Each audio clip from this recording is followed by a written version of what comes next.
Welcome to LiveDaf, your online Daf Yomi Shir. Shalom Aleichem and welcome back to today's Daf Yomi Maseches ARACHIN Daf Yud Gimel. We are holding 13 lines from the top. Gufa. Let's go back and review what we learned yesterday. Shiva Asar Yevalos. Manu Yisrael. Klal Yisrael counted 17 full Yevel cycles. A Yevel cycle is comprised of 50 years, right? 7 times 7, plus the 50th year, which is Yevel, according to Shitas Rabbanan that we learned yesterday. There were a total of 17 of them.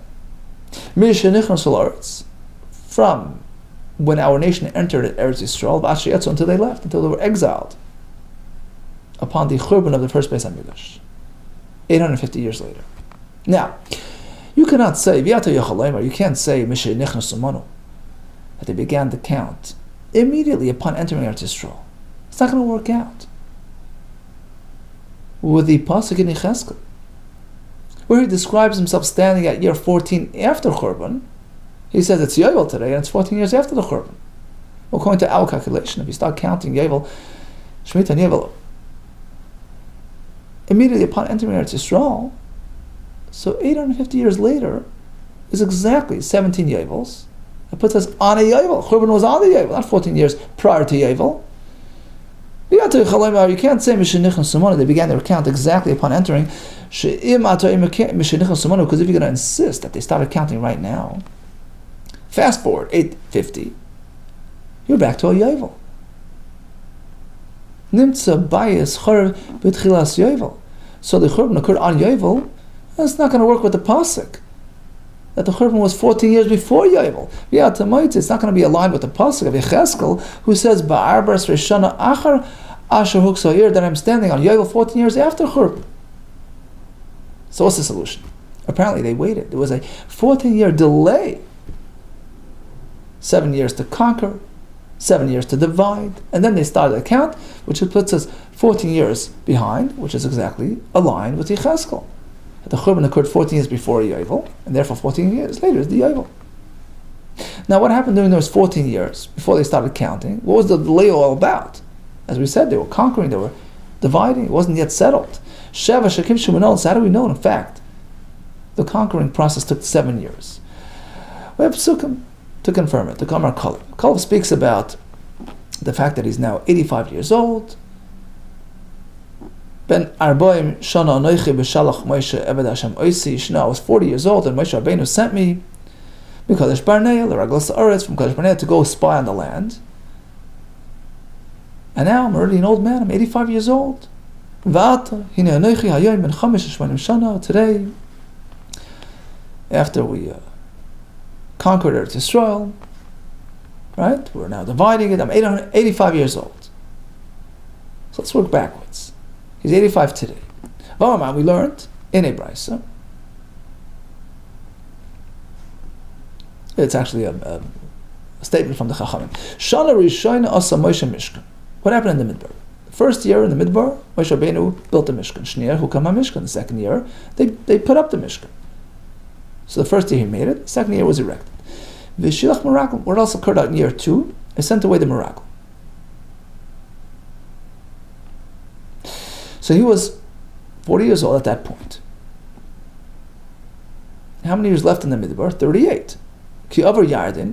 So when they crossed the Yarden into Eretz Yisrael, Kalev Bar Kamahavi. How old was Kalev? Well, he was 40 plus 38. That's 78. Kamahavi Bar Tamnan, 80 years old. Naki Tartin minus 2, 78. And now Kiko Maflig Nachlas. Now when they're allocating the portions of Eretz Yisrael, he's saying that he's 85. Apparently it took 7 years to conquer the land. Now he's saying, it turns out the Sheva Kivshua, they conquered it for 7. Okay, established. How do we know they allocated it for 7 years? One way to say is because it makes sense. If it took so long to conquer, it took so long to figure things out, to allocate it with the Sheva Kivshu. If Kibush took 7, Sheva Chilku also took 7. Another answer is, how do we know that it was a total of a 14-year delay, 7 for Kibush and 7 for Chalukah? Otherwise, the the numbers won't work out. Like we said before, otherwise it's not going to fit. You can't apply the pasuk Arbaas Rishana, where Yecheskel speaking 14 years Achar Asher Huksa, after the city was overtaken and destroyed. It's Yovel today. It's 14 years after destruction. That's only going to work if the whole Yovel count was delayed by 14 years, as we explained before. 7 for Kibush and 7 for Chaluk. Continues the Mishnah. Ein poichs in Meshishat Loim Hamavukarin Bilish Kasat Loim. Says the Mishnah, not meant to have less than 6 Teloim, 6 sheep, Hamavukarin, pre-inspected, examined in advance to ensure that there's no blemish on that animal. So at any given time throughout the year, you're meant to have no less than 6 bilishkas in the chamber of the hatlaim, of the lambs, to supply for a Shabbos and Rosh Hashanah. 2 per day, right? There was 2 tummies per day. Kedei l'Shabbos, ul yom tumim shel Rosh Hashanah. If they fall out near each other, you have to have 6, 2 per day. Hence, the minimum is 6.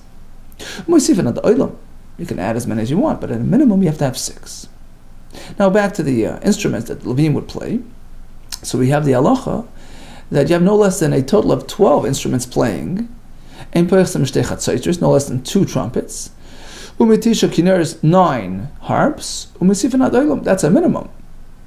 But you can go on forever, you can have as many as you want. But the tzaltzal instrument, that was the cymbal, C-Y-M-B, that's the clanging plates, levad, only 1. Because that would keep it, sweet and would blend in, and too many of them would just disrupt the whole, right? Says the Gemara. So 6 lambs supply for Shabbos and Rosh Hashanah. Tmidim and Musafin Tuvahabu. If you take account of the Tmidim and Musafin of those days, you have many more than 6.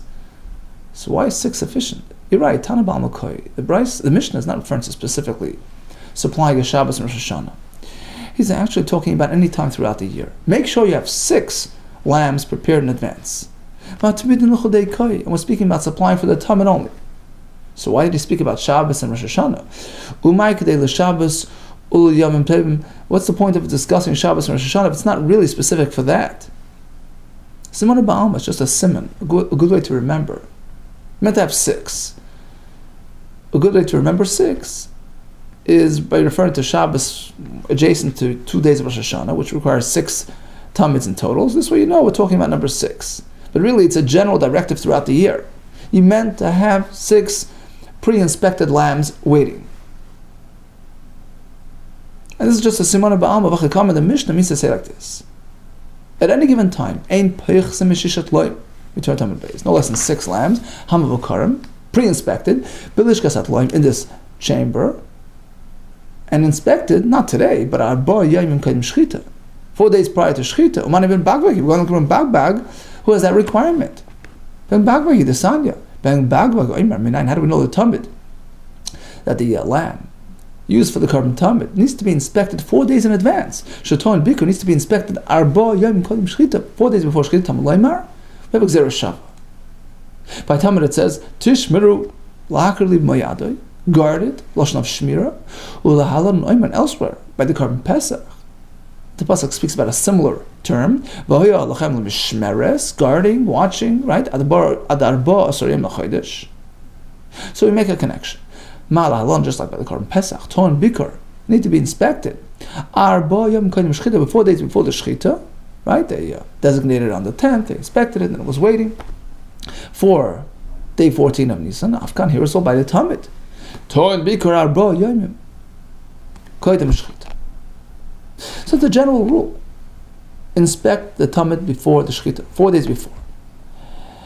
Okay, so how do we get to 6? So Rashi explains, because when they started the system, the day of Chinuch, when they started the Mishkan, the Beis HaMikdash, so they would prepare how many? 8. In the second Pshat in Rashi says 8. They started with 8, pre-inspected. And 2 were taken off for today, so you're left with 6. And they replaced it with another 2. So typically you have 6 in there, but in between removal of today's two and replacing with the next two, there was a time period where it was only 6. So the Mishnah means that there was no time that there was less than 6, and it was like a rotation, right? You take 2 for today, replace it with another 2, right? Then tomorrow you take 2 veterans, the ones that were pre-inspected, and replace it with another 2 fresh ones that are going to be inspected today, right?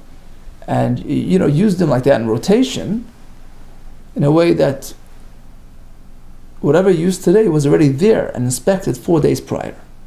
Okay, so they would tag them, they would label them, and know exactly which ones, right? First one in, first out, right? That kind of system. So the Mishnah, again, is not speaking about supplying the full supply for Shabbos and Rosh Hashanah. It's just a remez, just like a hint, a way to remember that it's 6. 6 pre-inspected lambs there all the time, and the point was, to not, this way, you have it ready, and you don't have to resort to, last minute, frenzy. You have it sitting there, and it was an efficient system that would ensure that you have adequate supply for the upcoming days. The economic will even prove to you from the lashon of the Mishnah that we're not speaking about actually supplying Shabbos and Rosh Hashanah needs. It's just it's just referring to a number. So Shabbos and Rosh Hashanah symbolize the number 6. The economic tani kedei l'Shabbos. Meant to have 6 at a minimum. Kedei l'Shabbos, which typically provides for Shabbos and Rosh Hashanah, Talmud needs. Just a way to remember, the point of reference, to remember the number 6. Kedei l'Shabbos. Look, Tani, it doesn't say l'Shabbos, actually for Shabbos, because for Shabbos and Rosh Hashanah you need more than 6. Shmamina, that proves our point. So again, the Mishnah is telling us to establish a system, an efficient system, where the animals will inspect it 4 days in advance, and don't come in the last minute, have plenty sitting there. This way,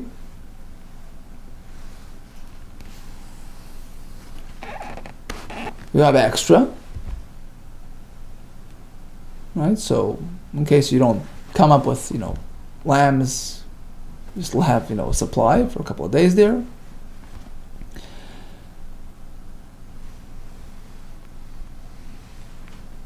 Right? So you start with 8 pre-inspected, and you rotate as you go along. So at a minimum, they had the 2 chatzotzros playing, and the 9 kinoiros, right? Mishnah says you can add as much as you want. Says the Gemara, how do we know? Va'ad kama. So first of all, how many? What's the maximum? Amar of Huna, Amar of Zabdi, Amar of Huna. Actually, Admei Esrim. The maximum is 120. So Taisus dwells on this point because the Mishnah spoke about ad infinite, right? Ad olam. And here we say a maximum of 120. So Taisus says that of course they could have done unlimited amount. It's just the Gemara is asking, what's the hidur mitzvah? What's considered, really enhancing it? You don't have to go look for more. Taisus, by the way, mentions Kehanim. Kehanim were the ones that blew the Chatzotzros. Interesting. The Chatzotzros were specific for the Kehanim. So how many is considered, a nice presentation? Va'ad kam Amar Rav Huna, Amar Rav Zabdi, Amar Rav Huna, Admei V'esrim, Shnemo, we have a pasuk. Imam Kehanim. L'mei V'esrim Mechatzim Chatzotzros. The Kehanim, 120 in total, blew those Chatzotzros. Mitisha Kinneret, Tzaltzal Levad, 9 harps, 1 tzaltzal. How do we know that there was just one single solitary tzaltzal playing? Amar of Aslim Akrav Asaf. He's one of the Levim, and he had the tzaltzal, the mitzaltayim. Bamitzaltayim Ashmiya. So there was only one Levi playing the tzaltzal. Asked the Gemara, but look at that word again. Mitzaltayim sounds like there were 2. That's plural, trehavu. Says the Gemara, it's 2 parts of the same instrument. Kivid achad avita avdi. Since both plates produced, one sound, they worked in unison. Chad gavra avid were played by one man. Karlu chad, so it's referred to as one instrument. It says the Mishnah,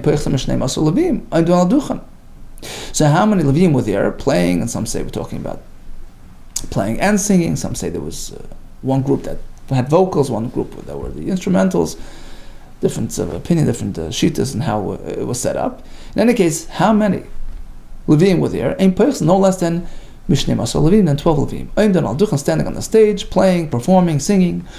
U'moisifna doilim, you could have it as many as you want, but 12 was a minimum. Interesting, that number 12 is so highlighted in this whole discussion of Shira, 12 Levim, 12 instruments, 12 days a year, right? We had back in the Mishnah, 12 days a year that they would sing the Shira. So,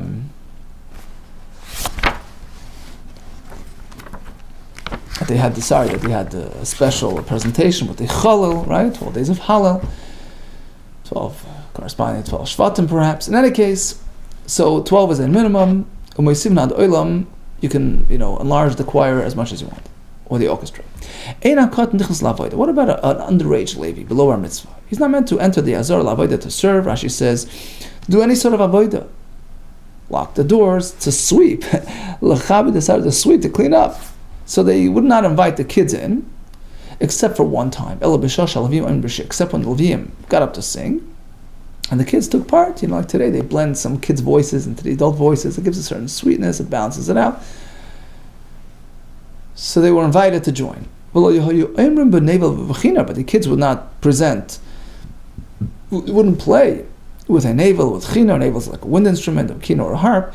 So they weren't players, they contributed, vocally. Tevel is like a tavlin, to spice up, to enhance the pleasantness of the vocals of the adults.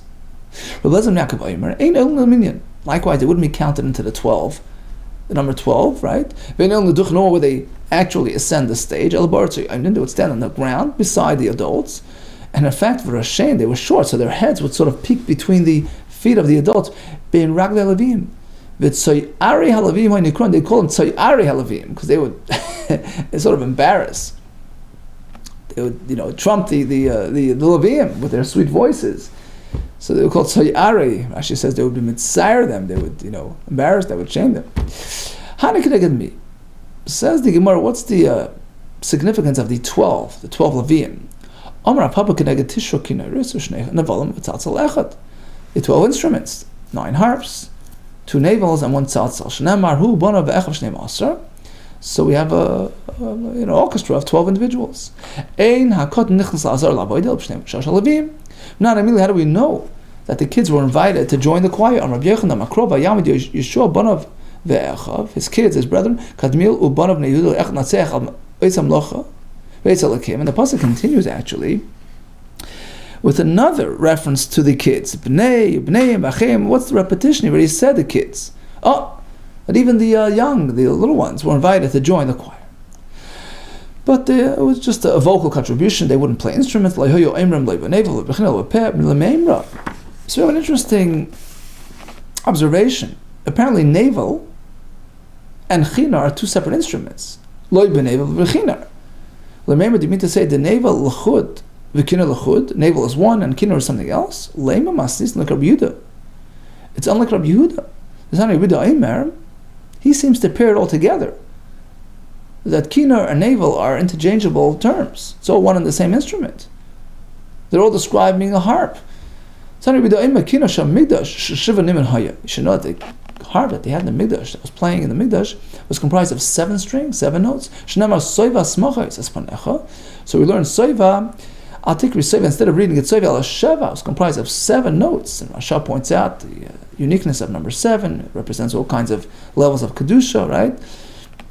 Shabbos, Shemitah, right? Sfira Sa'imar, 7 days of creation. So it was reflective of the 7 concept. However, when Yemesa Mashiach will arrive, it's going to be a step up. The harp will be comprised of 8 notes. 8 is a higher realm, elevated a step beyond nature. So we're going to sing that kind of song. The 8th, Al Nima Shminis, using a harp with 8 strings. We're not done. But ultimately, Elam Haba will have a 10-stringed harp. Eser, Shnema Ali Osar, right? 10, Ali Naval, Ali Goin Mechina.